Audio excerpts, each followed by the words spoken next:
Sarah of Rich Textures Crochet, and welcome. Today we're going to learn how to crochet the Click Clack stitch, which you can see here in front of you. Now when I came across this stitch, it really didn't have a name to it. Someone had worked a project by the same name in it, so I decided to call it the Click Clack stitch. This is a very easy stitch to work. It creates this wonderful texture that almost has like a tweed-like feel to it. It's not too large. It is quite thick though. All of the texture is to one side, and this particular version of it must be worked in a round. I'm going to try and figure out to see if I can work it in rows, and if so, I'll get back to you on that, but today we're going to be working it in rounds. For your tutorial today, you're going to need a 5mm or an H8 crochet hook, as well as a little bit of yarn. I'll be working with a worsted medium weight yarn. This is the Pima Cotton by Lion brand. You'll also may wish to have a copy of the free written instructions, which can be found on my website at richtexturescrochet.com, and the direct link will be there for you in the description of this video. So thank you so much for joining me. While you're here, I invite you to subscribe, take a look around, and this channel is updated every single week with new free crochet patterns and stitch tutorials. Now, I already mentioned today our stitch is worked in rounds. We're going to start by making a slip knot and then by working a foundation chain. Your foundation chain for this stitch needs to be an even number of stitches. Today, I'm simply going to chain 20 stitches.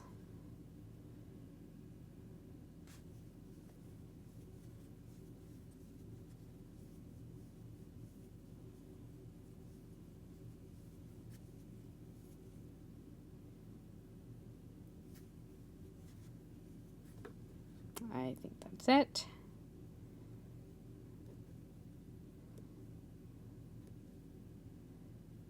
I think 20, perfect.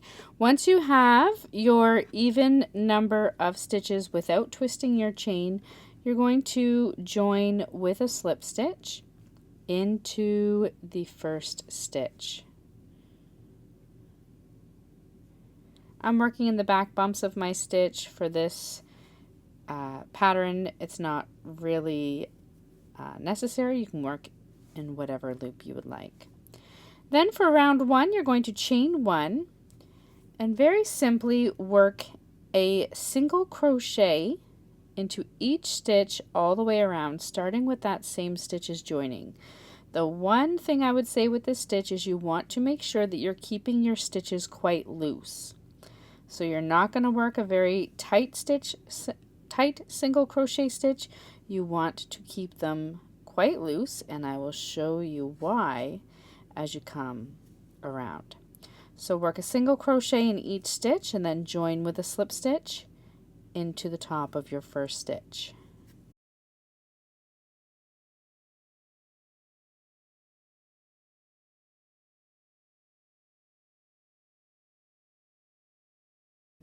Once you come all the way around, you're going to join with a slip stitch into the top of your first stitch and chain 1.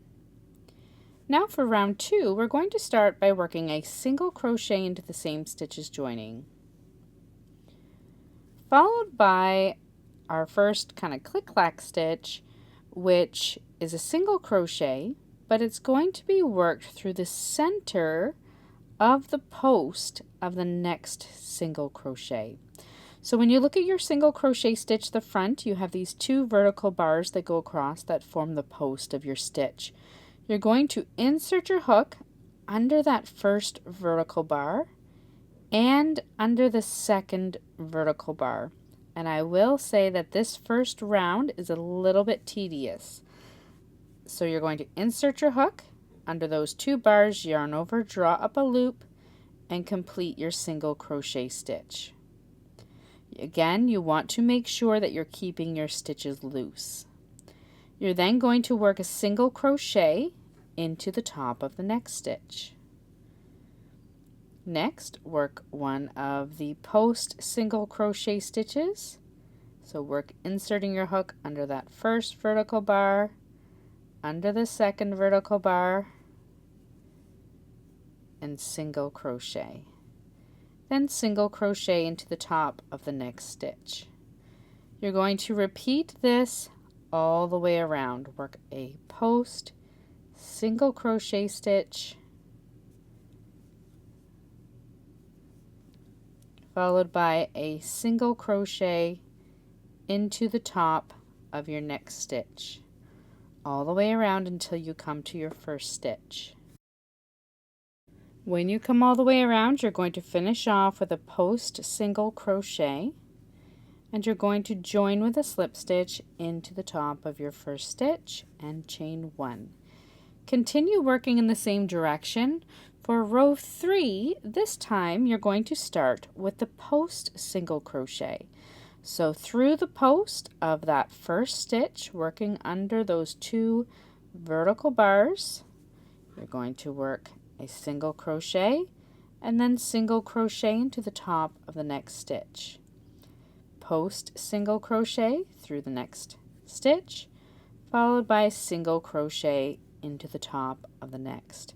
You can see why at this point why it would be important to keep your stitches loose. It really does make it much easier to work through the posts of the stitch. So you're going to repeat this all the way around. You come to your first stitch, join with the slip stitch into the top of the first stitch, and then as far as the repeat is concerned, that is it.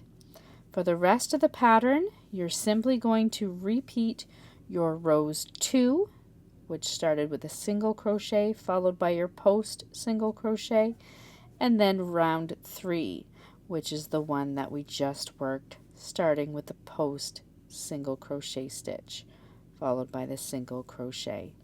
Work it for as long as you would like, fasten off, weave in your ends, and that is how you work this click clack stitch.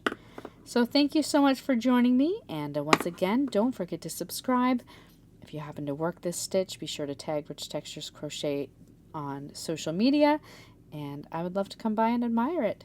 Until next time, happy crocheting. Bye.